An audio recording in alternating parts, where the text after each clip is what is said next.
રાજસ્થાનને અડીને આવેલા બનાસકાંઠા જિલ્લામાં હાલ વાહન લે વેચનો ધંધો ધમધમી રહ્યો છે. ઓટો કન્સલ્ટ દ્વારા વાહનોનું લે વેચ કરવામાં આવી રહ્યું છે. ગાડીની લે વેચ કરતા વેપારીઓ પાસે પૂરતા દસ્તાવેજ કે પછી ગાડીના ફોટા ડોક્યુમેન્ટ ના હોય કાર્યવાહી હાથ ધરવામાં આવશે તેવું જાહેરનામું કલેક્ટર દ્વારા બહાર પાડવામાં આવ્યું છે. કલેક્ટરના જાહેરનામાનો ચુસ્તપણે અમલ અને રજીસ્ટર ના નિભાવતા વેપારીઓ અને ઓટો કન્સલ્ટ ઉપર પોલીસે સર્ચ ઓપરેશન હાથ ધર્યું હતું. થરાદ, ધાનેરા, ડીસા, લાખણી સહિત વિસ્તારોમાં હાલ ઓટો બિઝનેસ વધ્યો છે, જેને લઈને પોલીસ પણ સતત બની છે. જોકે અનેક ગુનામાં વાહન ચોરીના પણ વપરાતા હોય છે, તો બીજી તરફ બાઇક કે પછી ગાડીનો અનલીગલી ઉપયોગ થતા હોવાની રાવના પગલે પોલીસ સતર્ક બની છે અને આજે થરાદ ડીવાયએસપી SM વારોતરિયા સહિત Tharad police staff auto consult કરતા વેપારીઓને ત્યાં દરોડા પાડવામાં આવ્યા હતા. જે વાહનના પૂરતા ડોક્યુમેન્ટ ના હોય તેના ઉપર કાર્યવાહી પણ કરવામાં આવી. સાથે સાથે લે વેચમાં આવેલી ગાડીઓના બ્લેક ફિલ્મ પણ ઉતારવામાં આવી હતી.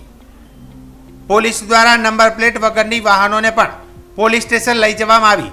જોકે હાલ તો પોલીસે સર્ચ ઓપરેશન શરૂ કરતા ઓટો કન્સલ્ટના બિઝનેસ કરતા વેપારીઓમાં ફફડાટ ફેલાયો છે. અમે આજથી એક દિવસ પહેલાં સૂચના આપેલી હતી કે થરાદમાં વિસ્તારમાં મોટા પાયે લોકો વાહનોની અને મોટા શોરૂમ છે, વાહનોની લે વેચ કરે છે અને ખાસ કરીને અમને એવી શંકા છે કે વધારે પડતા ચોરીના વાહનો હોઈ શકે છે. એના અનુસંધાને અમે ગઈકાલે ચેતવણી આપેલી હતી અને લોકોને બધાને જે વાહન લે વેચનો ધંધો કરે છે અને મીડિયા દ્વારા એવું જણાવેલું છે કે તમારા બધા રજીસ્ટરો વ્યવસ્થિત થશે. કેમ કે અત્યારે કલેક્ટર સાહેબનું જાહેરનામું છે અને કલેક્ટર સાહેબના જાહેરનામામાં એવો સ્પષ્ટ ઉલ્લેખ છે કે જે લોકો વાહન લે વેચનો ધંધો કરે તેણે વાહન જે વેચવા માટે આવેલા હોય એના પણ રજીસ્ટરોમાં વ્યવસ્થિત નોંધ રાખવાની રહેશે, એના કાગળિયા બધા રાખવાના રહેશે અને જેને વાહન વેચવાનું છે તેનું પણ એને વ્યવસ્થિત રજીસ્ટર મેન્ટેન કરવાનું છે. એના અનુસંધાને આજે અમે મેગા ઓપરેશન મેગા ડ્રાઈવ રાખેલી છે અને અત્યારે મોડી રાત સુધી અમે આ બધું સર્ચ કરવાના છે કે જે લોકો મોટા પાયે વાહનને લે વેચ કરે છે તેના બધાના વાહનોના કાગળિયા બરાબર છે કે કેમ, એ વાહનો ચોરીના છે કે કેમ. અને એ અમારા સર્ચ દરમિયાન અમને એવું જણાશે કે આ વાહનો છે એ કોઈ ગેરકાયદેસર છે તો તે વાહનો તો અમે કબજે કરી જ લેવાના છીએ. એ ઉપરાંત જે લોકો આ નામદાર કલેક્ટર સાહેબના જાહેરનામાનો ભંગ કરે છે તેના વિરુદ્ધ પણ IPC 188 મુજબ અમે કાર્યવાહી. સાહેબ, અત્યાર સુધી કોઈનો દંડ કર્યો ખરો? અત્યાર સુધી અમે 3 વાહનો પોલીસ સ્ટેશને રખાવી દીધા છે અને એનું અમે અત્યારે સર્ચ કરી રહ્યા છીએ કે ભાઈ વાહનો કેવા છે, કોના માલિકીના છે, એના RC બુક બરાબર છે કે કેમ. સર્ચ દરમિયાન જો અમને કંઈ વાંધાજનક લાગશે તો વાહનો પણ કબજે કરવામાં આવશે. સર, રાજસ્થાનને અડીને આવેલા આપણો જિલ્લો છે, ખાસ કરીને અહીં ચોરી અને જે વાહન ચોરીના બનાવો છે તેમાં વધારો છે, જેને લઈને આ સર્ચ ઓપરેશન દ્વારા શું શીખ આપવામાં? બિલકુલ સાચી વાત છે.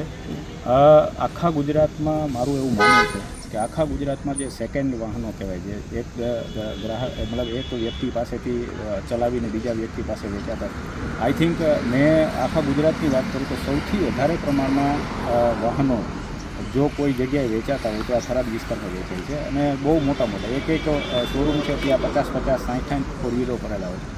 અને આ જ્યાં સુધી થોરોલી અમે ચેક નહીં કરીએ ત્યાં સુધી આ નહીં અટકે, કારણ કે રાજસ્થાનની સરહદને અડીને આવેલી છે.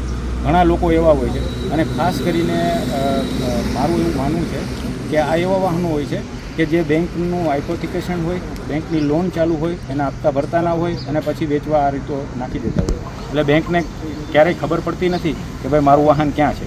બેંક સર્ચ કરે છે તો પોતાનું વાહન મળી આવતું નથી. ખરેખર એ વાહનો છે બધા ફાઇનાન્સ અને ડેપ્ટ થયેલા વાહનો હોય છે. એટલે અમે બધી દિશામાં અમે તપાસ કરશું અને અમને એવા વાહનો જણાય આવશે કે ભાઈ કોઈ બેંકના હાઇપોથિકેશનવાળા વાહનો છે, કોઈ ફાઇનાન્સ જે લોનવાળા વાહનો છે અને એના હપ્તા ચડાયેલા હશે તો અમે જે તે કન્સર્ન બેંકને અને એને ફાઇનાન્સ જેને લોન કરી લે છે એને પણ જાણ કરશું, જેથી કરીને એ લોકોને પણ સરળતા રહે પોતાનું વાહન. Okay sir. ત્યારે થરાદ ખાતે આવેલી ઓટો કન્સલ્ટના ત્યાં પોલીસ દ્વારા સર્ચ ઓપરેશન શરૂ કરવામાં આવ્યું છે. આ દ્રશ્ય છે થરાદમાં આવેલી ગાડીના લે વેચ કરતા વેપારીઓના વાડાઓના, જ્યાં પોલીસ દ્વારા વેચાણ અર્થે આવેલી ગાડીઓના રજીસ્ટ્રેશન અને વાહનોનું ડોક્યુમેન્ટનું ચેકિંગ હાથ ધરવામાં આવ્યું હતું. સાથે સાથે નંબર પ્લેટ વગરની ગાડીઓ ઉપર પણ કાર્યવાહી કરવામાં આવી રહી છે. જો કોઈ વ્યક્તિ ગુનાહિત પ્રવૃત્તિમાં હશે તો તેના ઉપર પોલીસ દ્વારા કાર્યવાહી કરવામાં આવશે તેમ જણાવવામાં આવ્યું હતું.